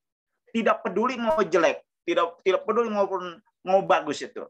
Kalau saya dulu menulisnya pakai bahasa Inggris itu, banyak sekali yang mengkritik bahasa Inggris saya. Kata saya juga secara grammar itu agak paham ini tentang kalimat yang saya tulis ini salah. Tapi ketika kita menulis itu lupa itu kemana itu grammar itu. Dan saya terus lakukan itu karena ada yang memotivasi kepada saya, Kang, lanjutkan menulis bahasa Inggris Akang, nanti bahkan di forum internasional akan mencapai hasilnya lebih keren nanti dibandingkan yang hanya mengkritik. Dan itu terbukti. Salah satunya menjadi yang mempresentasikan untuk proceeding jurnal itu saya sendiri yang melakukan, walaupun little I can. Gitu, ya. Sebagai gambaran, saya dulu memaksa nulis itu baik mood jelek ataupun bagus dalam satu hari bahkan bisa berkisar 10 sampai 20 artikel saya itu dalam bahasa Inggris ya, dan grammarnya tentu saja tidak bagus ya. Sering dikritisi oleh yang dari India juga itu. Apalagi yang dari Inggris itu. Gak apa, tapi katanya saya bisa memahami, sure gitu, makanya lanjutkan gitu. Selanjutnya blog menarik ya. Iya, Pak, betul, Pak. Blog menarik, desainnya menarik itu memang sangat hebat. Tetapi menurut saya yang lebih penting itu konten yang bermanfaat. Kalau konten menarik itu memang keren itu. Konten menarik itu keren, desain menarik itu keren. Tapi kadang-kadang ketika menarik itu ada kadaluarsanya. Tapi ketika bermanfaat, contohnya saya dulu menulis tentang bahasa Arab, itu tidak sangat sedikit yang menarik hati ke bahasa Arab. Ngapain itu belajar bahasa Inggris? Bahasa Arab katanya, mending bahasa Inggris gitu ya. Tapi kata saya suatu saat ini bakal banyak yang membaca ini, walaupun blog saya tidak dibagus-bagusin. Bukti yang sekarang terbanyak pembaca blog saya itu tentang bahasa Arab itu, walaupun bahasa Arabnya kolil-kolil. Ada yang jago bahasa Arab di sini. Begitu ya, yang tahu saya. Siap, Bapak. Jadi gitu, Kak Anissa. Kata Pak Komar, kalau bisa kita tulis aja tiap hari. Jangan tergantung mood. Mau mood kita jelek, mood kita bagus. Zaman dulu itu orang yang ingin benar-benar bukan hanya menulis, ingin melatih kemampuan berpikirnya, biasanya suka bawa ini notebook, notes. Ya, buku saku itu, buku kecil, dan selalu dicoretkan. Walaupun itu tidak akan dibaca, walaupun itu tidak akan dituliskan kembali, selalu ditulis gitu. Oke, gitu. Tadi saya juga mengutip dikit-dikit dari kata Bapak, katanya yang lebih penting itu lebih ke konten bermanfaat daripada konten yang menarik. Karena yang menarik ada kadaluarsanya, tapi nggak apa-apa ya Pak, sekali-kali kita nulis konten yang menarik tentunya. Itu sangat bagus, itu sangat bagus. Tapi jangan sampai kita nunggu-nunggu yang menarik, tidak ada yang bermanfaat, kita tidak tulis. Akhirnya blog itu kesepian itu. Kesepian, aduh. Oke Bapak, terima kasih pertanyaannya Kak Anissa. Terima kasih juga jawabannya. Kita langsung lanjut ke pertanyaan selanjutnya aja ya Pak, karena banyak sekali nih yang bersemangat untuk bertanya. Kita lanjut ke luar biasa sekali ke Kak Alifian Muhammad dari UHAMKA. Izin tanya ke Bapak Komarudin, skill apa saja yang harus dipersiapkan saat kita ingin membuat sebuah blog, Pak? Ini lalu bagaimana strategi kita? Ini kayaknya sepertinya sudah ya, Pak. Sudah dijawab tadi sebelumnya. Boleh, Pak. Skill apa saja yang harus dipersiapkan saat kita ingin membuat sebuah blog? Ya, yang sederhana saja ya. Buka blogger.com, langsung daftar di sana dengan modal email gmail.com. selanjutnya nulis semaunya.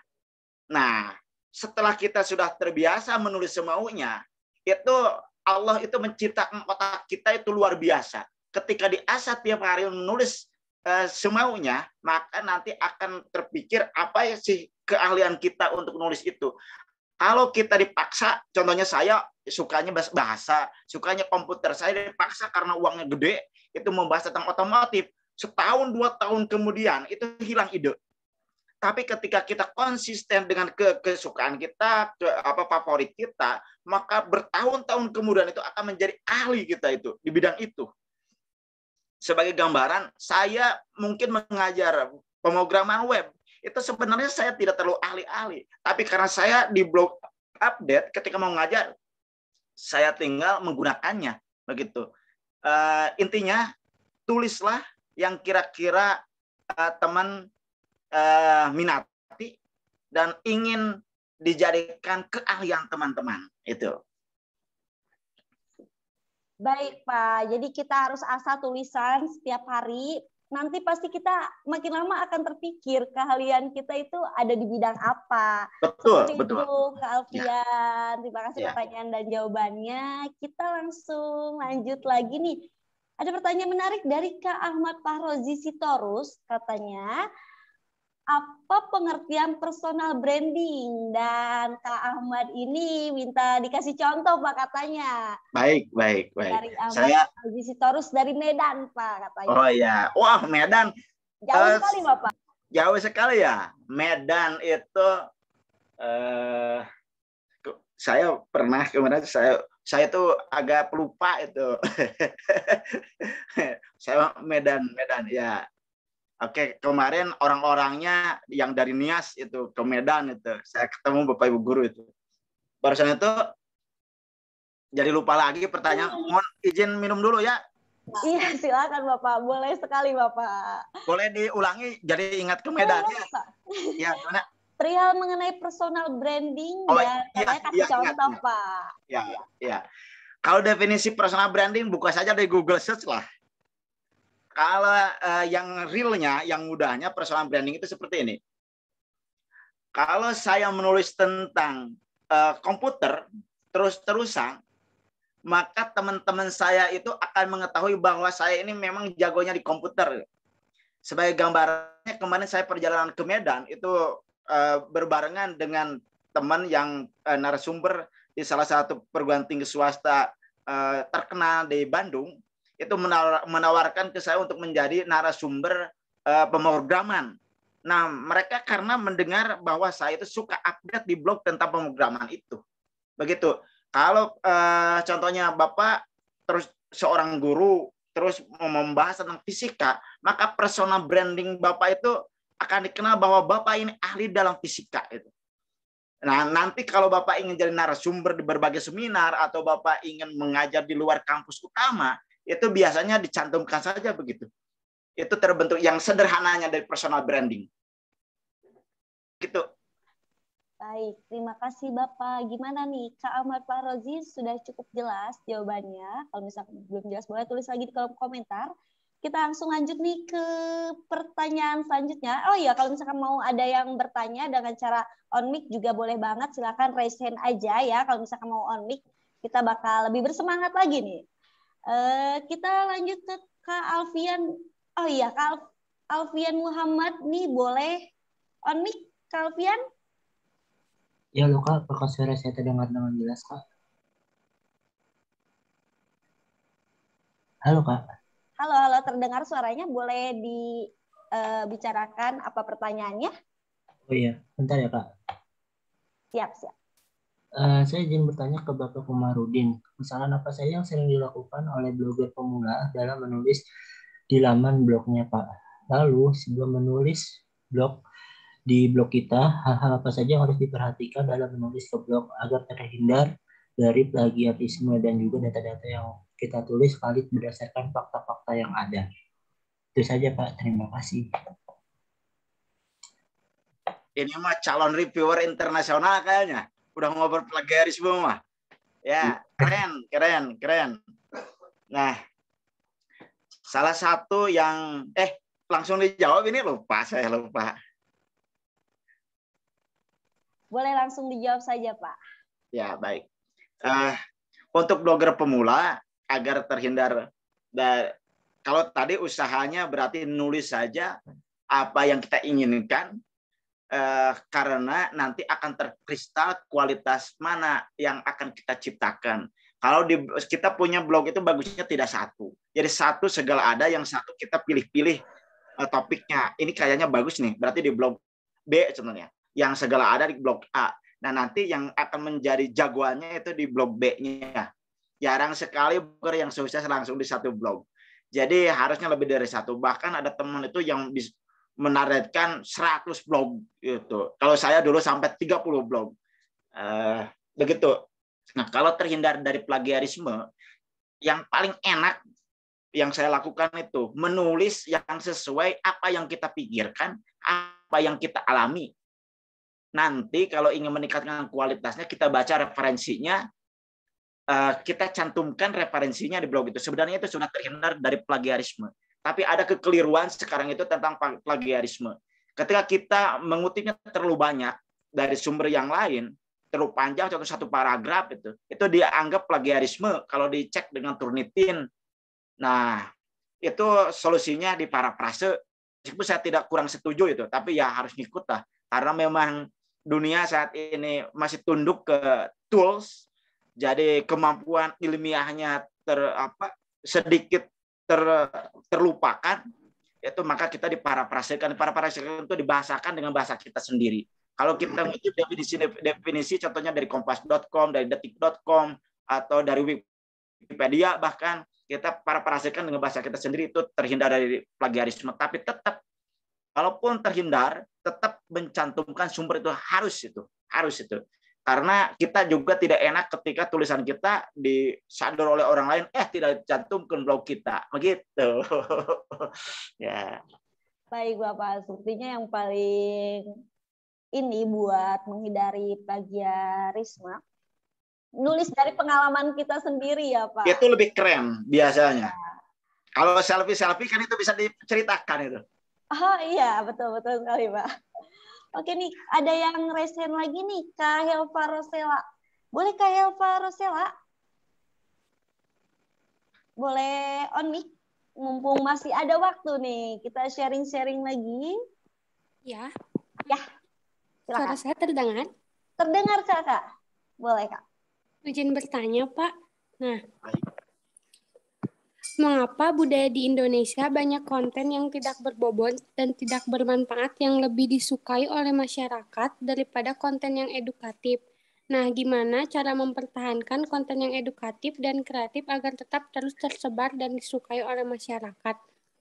Mungkin segitu bisa dipahami, Pak? Bisa. Mantap.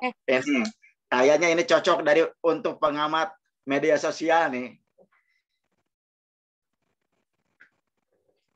Mana Teh Regina? Langsung boleh jawab. Bapak, silakan Pak, langsung jawab aja Pak, gaskeun. Oke, gaskeun. Betul. Ini bukan hanya terjadi dalam dunia internet. Kita di pertelevisian juga begitu. Jadi salah satu kelemahan memang harus kita akui bahwa kelemahan di kita masih mencari audiens atau pembaca atau penonton. Mana yang mereka sukai, maka itulah yang ditayangkan atau itulah yang ditulis. Seperti halnya kalau di televisi itu berita-berita kriminal itu sangat mendominasi biasanya. Padahal mindset atau otak kita itu akan semakin bagus ketika diberikan berita-berita positifnya. Sehingga banyak teman-teman di online biasanya suka ada good news from Indonesia.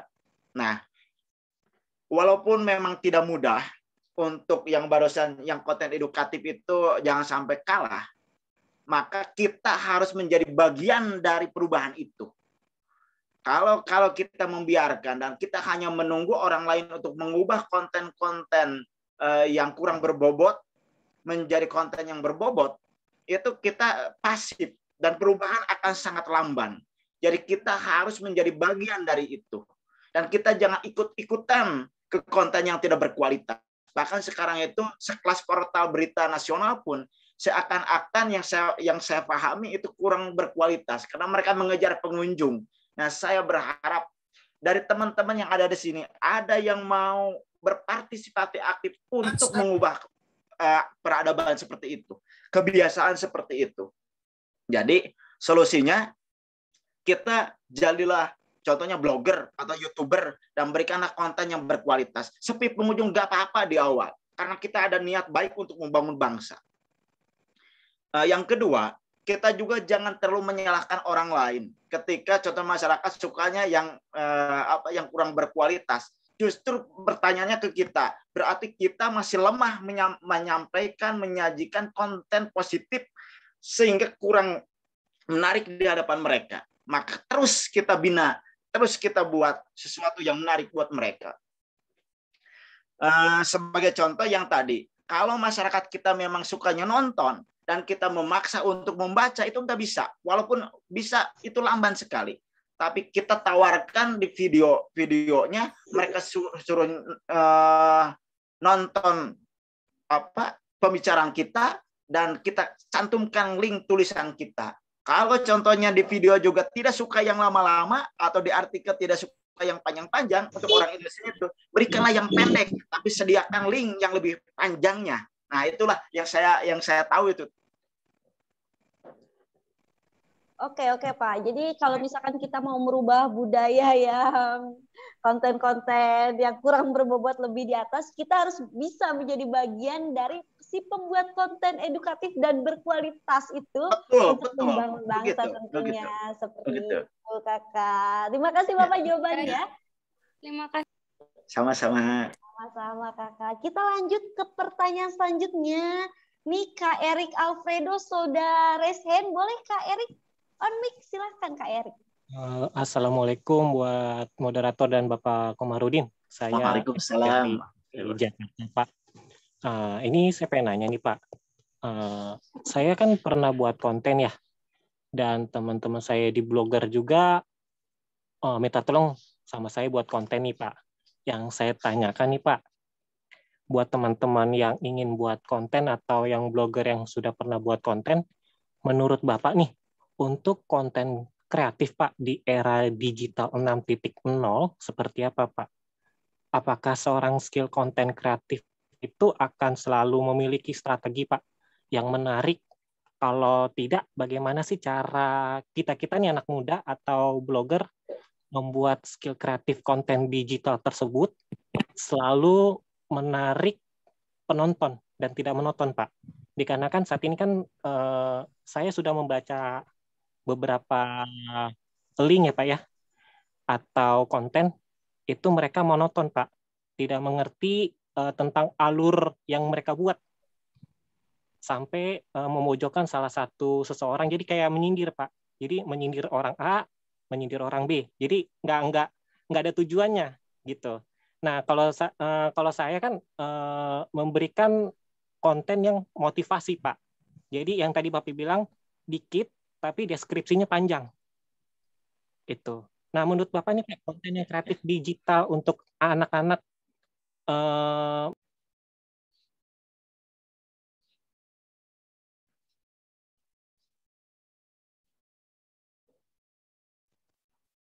Maaf Kak Erik, ke mute suaranya.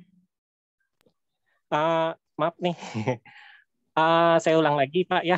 Menurut Bapak nih, yang tadi saya bilang, untuk konten kreatif digital 6.0 seperti apa? Apakah seorang skill konten kreatif itu akan selalu memiliki strategi yang menarik? Kalau tidak, bagaimana sih cara anak muda membuat skill kreatif konten digital, Pak? Supaya minat penonton dan tidak menonton, Pak. Itu saja. Karena kan setelah saya amati, pasti teman-teman juga buka salah satu media aplikasi T depannya tuh. Nah, itu mereka membuat konten itu tidak berbobot, Pak. Jadi tidak ada tujuan. Kalau saya kan membuat konten itu kecil, tapi deskripsinya panjang yang tadi Bapak bilang.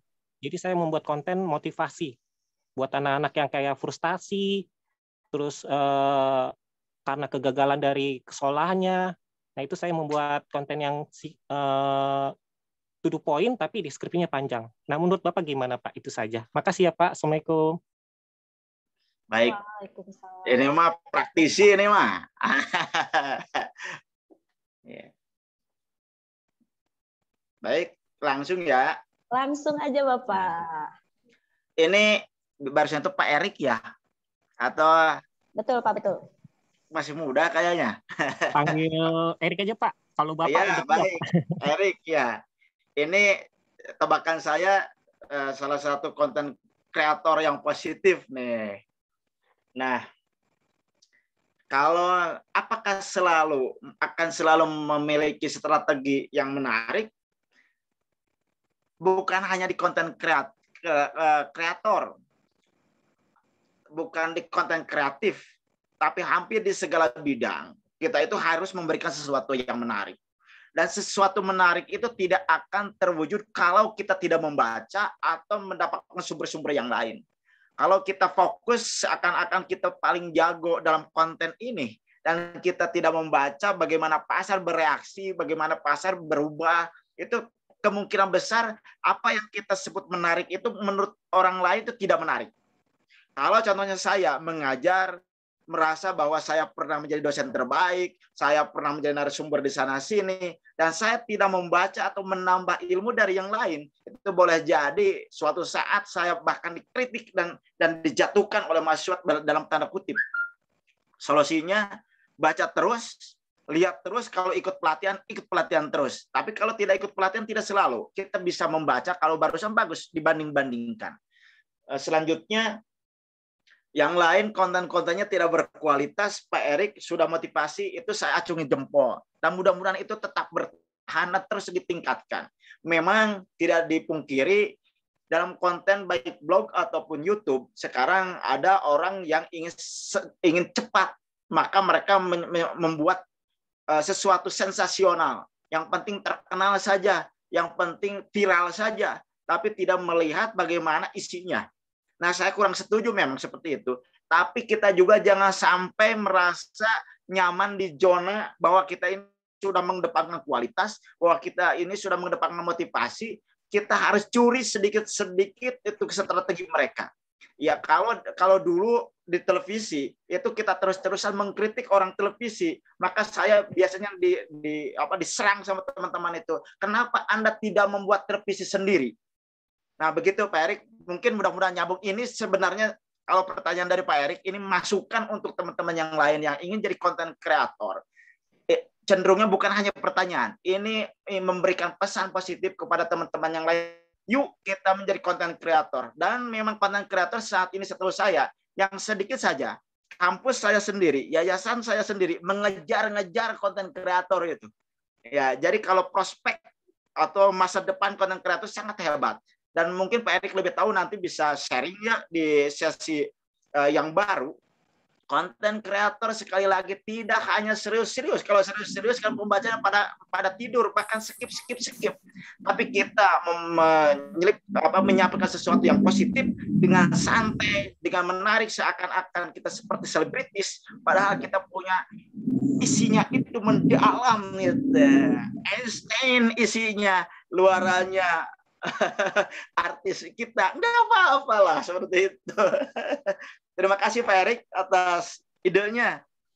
Pak, boleh nanya lagi nggak Pak? Ya, boleh silakan. Ini kan tadi Bapak membahas tentang tulis kreatif kita di Blogger ya Pak ya? Ya. Menurut Bapak nih Pak, apakah masih penting Pak 5W 1H dalam satu Blogger ya, supaya tidak monoton? Dikarenakan ya, ini kan ada inovasi terbaru nih Pak dari teman saya juga blogger. Ngapain lu buat bahasa kaku? Yang ada bukan orang yang melihat, tapi tulisan kita yang dihayati sama mereka. Kata yang blogger Pak. ya, Karena sekarang ada inovasi, lebih baik kita buat segmen anak remaja, lu tulisannya bagaimana, segmen orang tua bagaimana, dan segmen kesehatan seperti bagaimana. Jadi kita ada pembandingan Pak. Itu apakah masih menggunakan 5W 1H atau sudah diaduk-aduk Pak, atau sudah dicampur bahasa kaku dan bahasa ngetren sekarang Pak. Kalau anak-anak sekarang bilang ngetren. Itu Pak. Itu Ya, aja Pak. ya. Untuk yang masalah blognya. Makasih ya Pak. Ya, ya. Selama kita mampu menyajikan konten blog itu melibatkan 5W1H, itu kan biasanya ditulis oleh jurnalis, itu kalau saya sendiri itu sangat bagus itu. Tetapi kalau konten kita membuat contohnya kurang menarik atau terlalu saja, maka kita bisa memodif walaupun tidak lengkap yang barusan 5W1H-nya. Dan yang saya menjadi kritik juga untuk para blogger sebagian, termasuk blogger senior, itu biasanya konten blog itu diperuntukkan untuk search engine, jadi mengelabui Google. Kalau saya dari dulu meskipun banyak itu di Katabah, sebenarnya aslinya tidak. Saya itu tidak menerapkan, bahkan tidak menerapkan tips SEO itu tidak.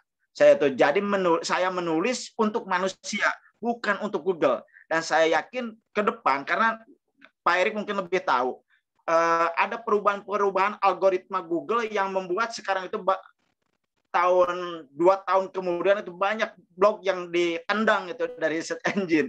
Karena menulisnya untuk search engine, untuk Google, untuk robot itu, agar muncul di halaman pertama Google. Ketika kita menulis seperti itu, dan kita ketemu dalam seminar tatap muka, kita ketemu di kelas, itu maka dalam tanda kutip, tulisan kita, blog kita akan ditendang oleh mereka itu. Padahal itu pengunjung yang real itu. Nah, begitu Pak Erik yang saya tahu. Oke Pak, makasih Pak. Semoga bermanfaat Pak buat saya dan teman-teman Pak. Makasih. Ya, sama-sama.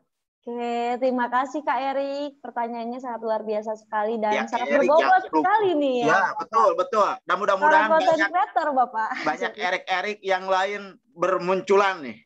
Amin. Terima kasih Bapak atas jawabannya. Kita kasih slot untuk 1 pertanyaan lagi deh ya Pak. Untuk yang sudah raise hand nih Kak. Tadi yang awal Kak Mawar Karisa. Masih ada Kak Mawar? Tadi soalnya dari tadi raise hand. Apa masih ada Kak Mawar?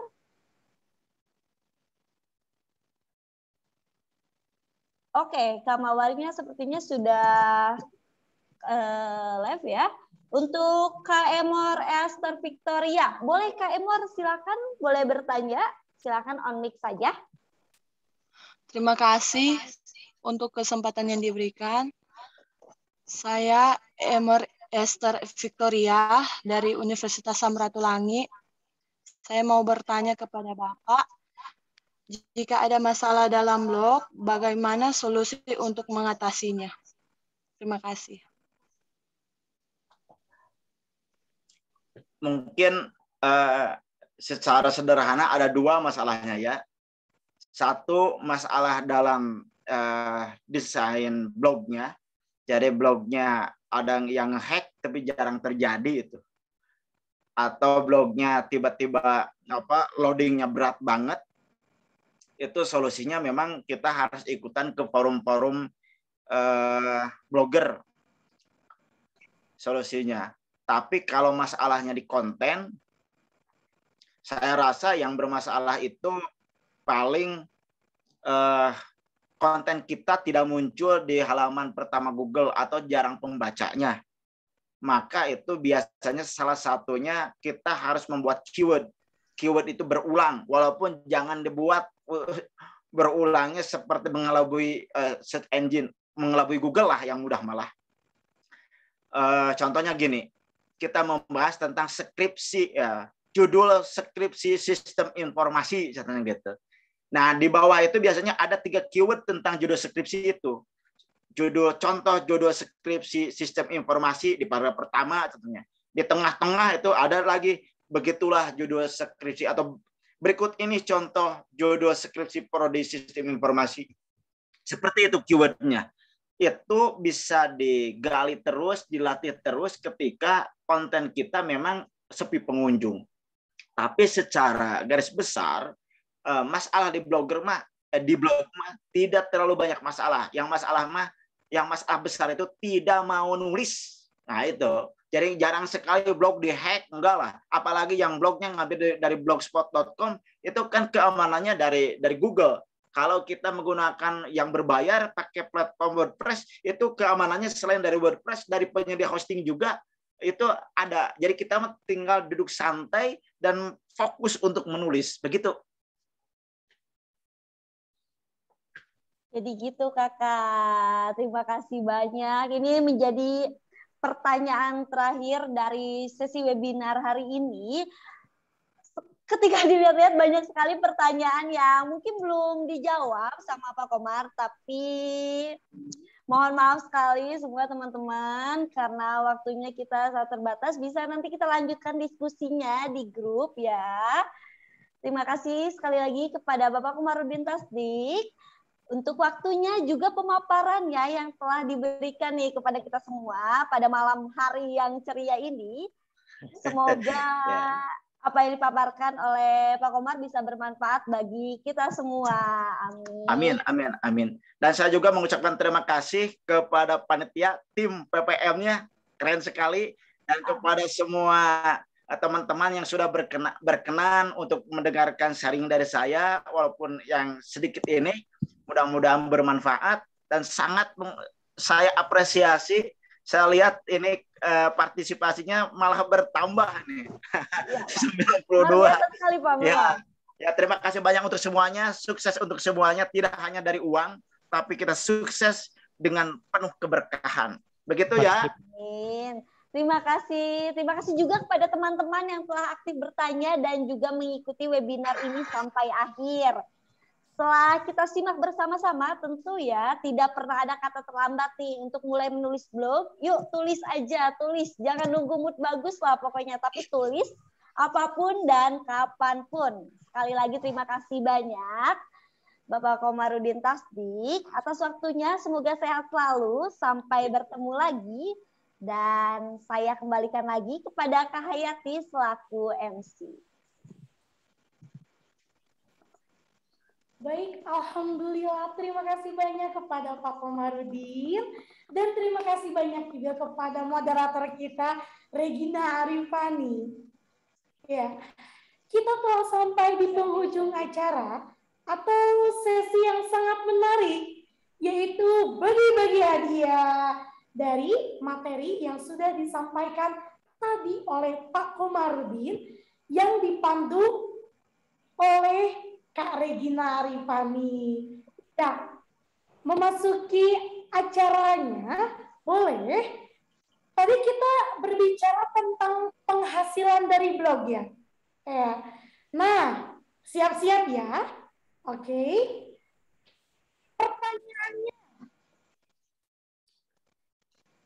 Pertanyaannya sangat mudah. Jadi nanti sistemnya kalian mengangkat tangan siapa yang cepat, nanti akan dilihat oleh panitia yang lainnya. Mohon dibantu ya untuk panitia. Oke, kita mulai ya pertanyaannya. Peluang uang dari blog berasal dari mana saja? Boleh acungkan tangan. Oke, dari Kak Helva. Silakan Kak Helva untuk menjawab. Halo Kak, ada suara saya? Nah, untuk modalnya yaitu sebesar 215 US dollar atau 8 sampai 2 juta. Salah Kakak, bukan itu. Kurang tepat sedikit lagi. Oke. Maaf Kak, tadi itu pengeluarannya ya. Penghasilannya sumbernya. Iya. Penghasilannya Mas dari Linda IKJ sebesar 1,2 miliar rupiah. Sudah salah. Kakak kurang fokus untuk pertanyaannya. Oke, dilanjut untuk siapa? Kak Anissa. Kak Anissa, silakan.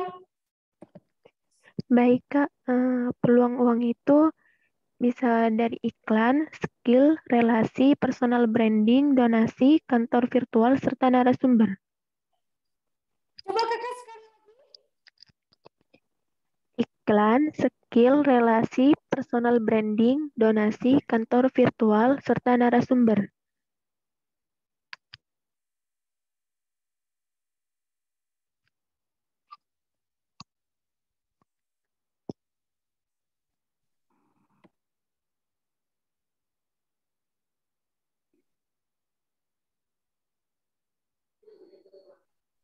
Oke, betul sekali untuk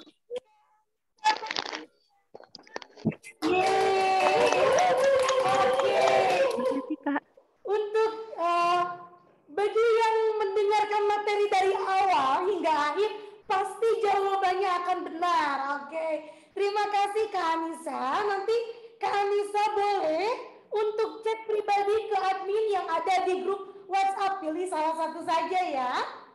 Oke, nah ada satu lagi pertanyaan terbaik akan kami pilih untuk pengumumannya. Pantengin dulu Instagram dari @pancanawasena_sj. Sekali lagi, pancanawasena_sj. Jangan lupa follow agar tidak ketinggalan informasi. Iya. Selanjutnya sudah memasuki acara sesi foto beserta penyerahan simbolis sertifikat untuk pemateri. Silakan untuk panitia melakukan share screen ya.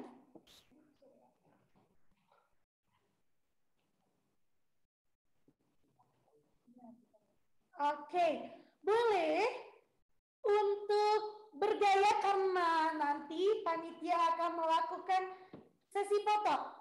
Dipersilakan untuk bergaya. Mulai ya. 3, 2, 1. Berikan senyum terbaik. Oke, sip. Sudah, terima kasih banyak ya. Terima kasih, Oke, terima kasih. Sekarang, lagi, karena tadi cuma satu. Oke, sekali lagi. 4 kali ya. Kita bergaya 4 kali. Berikan senyuman terbaik kalian. Oke, silakan untuk. Oke, lagi. Boleh untuk on kamera semuanya. Oke, 3, 2, 1. Oke, lagi.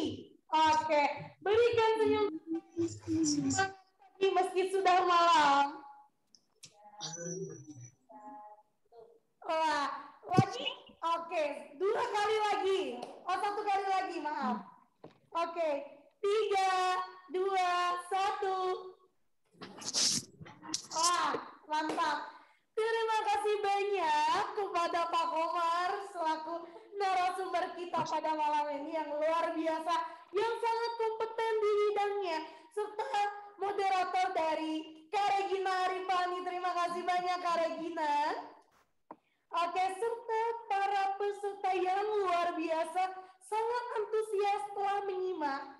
Semoga banyak ilmu yang didapat untuk diaplikasikan dalam usaha teman-teman untuk membuat blog ya. Dan kita bisa terus menggerakkan roda ekonomi Indonesia melalui platform blog ya. Oke, jangan lupa untuk isi absen, untuk link absen ada di kolom chat. Boleh dicek dulu? Oke. Baik, sudah tidak terasa ya, sudah di penghujung acara dan sekaligus penutupan dari webinar series dari @pancanawasena Stimik Jabar. Oke, semoga kita dapat bertemu lagi di lain kesempatan, di lain waktu, di lain acara webinar yang lebih menarik lagi dan lebih banyak lagi webinar-webinar yang akan kita laksanakan. Doakan saja kami semua sehat selalu dan kami dapat mengadakan webinar ini insya Allah atas izin Allah setiap tahun ataupun nanti akan ada informasi lebih lanjut. Makanya pantengin Instagramnya @pancanawasena Stimik Jabar SJ. pancanalasena.sg. Oke. Saya Nurhayati sebagai Master of Ceremony pada malam hari ini mewakili seluruh panitia yang bertugas menyampaikan mohon maaf atas salah kata dan perbuatan.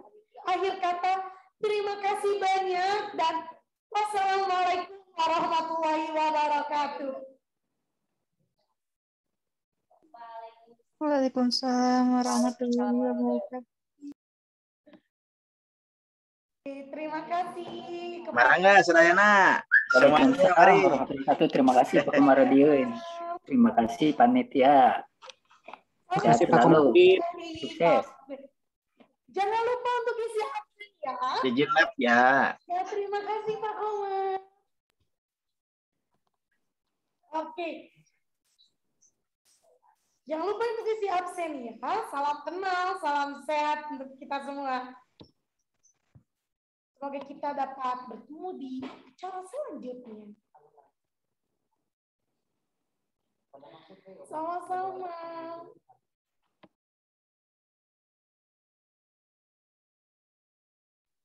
Sambil menunggu, boleh kakak-kakak atau teman-teman semuanya jangan lupa untuk mengisi absen. Dan bagi pemenang dari kuis untuk chat salah satu admin yang ada di grup untuk informasi lebih lanjut, dan jangan lupa untuk pantengin dari Instagramnya @pancanawasena.stimikjabar. Oke. Sama-sama kakak, semoga dapat diaplikasikan di kehidupan sehari-hari dan kita dapat bertemu di webinar selanjutnya. Insya Allah doakan kami, semoga kami sehat selalu, dilimpahkan rezekinya agar dapat mengadakan webinar. Dan kami harap untuk teman-teman kakak-kakak yang sudah gabung dari awal hingga akhir dan kedepannya untuk terus support kami di webinar-webinar selanjutnya. Oke, izin live kakak boleh, silakan. Ya, hebat-hebat ya. Dari Sabang sampai Merauke, hebat. Banyak sekali yang support kami, support dalam bentuk mengikuti acara dari awal hingga akhir. Kami patut apresiasi besar untuk semua kakak-kakak yang ada di sini. Dan terima kasih juga kepada seluruh panitia Pancanawasena Stimik Jabar, kepada kakak moderator, Kak Regina, dan semua pihak-pihak yang tidak bisa saya sebutkan satu persatu ya. Oke. Boleh saya tunggu untuk 3 menit lagi untuk kakak-kakak pengisi absennya. Jangan lupa untuk mengisi absennya. Oke. Saya temani kakak-kakak di sini sampai 21:06 Oke. Nanti kami tutup untuk pada jam 21:06 kami tutup, dan terima kasih banyak untuk semuanya dan untuk support teman-teman yang telah mengikuti webinar dari awal hingga akhir. Jangan lupa untuk pantengin terus Instagram pancanawasena.sg karena nanti di sana akan ada pengumuman dan akan ada informasi-informasi menarik yang bisa kakak ambil, yang bisa kakak jadikan referensi. Oke. Sampai bertemu lagi dan doakan kami untuk senantiasa sehat dan dilimpahkan rezekinya agar dapat mengadakan webinar lagi. Dan doa terbaik untuk kalian semua yang sudah support kami dengan cara mengikuti webinar dari awal, dari pengembangan UMKM di masa pandemi, pendidikan daring di masa pandemi, dan penghasilan penghasilan dari blog. Ya, itu menarik semuanya ya, dan memang bergelut dengan kita sehari-hari ya, dari mulai UMKM, bisnis, hingga pendidikan, dan penghasilan selain dari UMKM ada juga dari blog. Ya. Banyak sekali juga ya.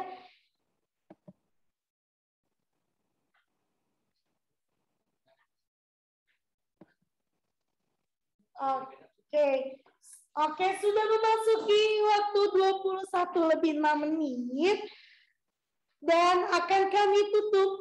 Saya ucapkan sekali lagi terima kasih banyak dan apresiasi terbesar untuk seluruh peserta yang mengikuti dari awal hingga akhir acara, dan semoga kita dapat bertemu lagi di lain kesempatan, di lain waktu.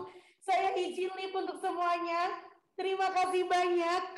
Saya mewakili seluruh panitia mengucapkan terima kasih banyak. Oke. Saya tutup ya. Dadah. Assalamualaikum.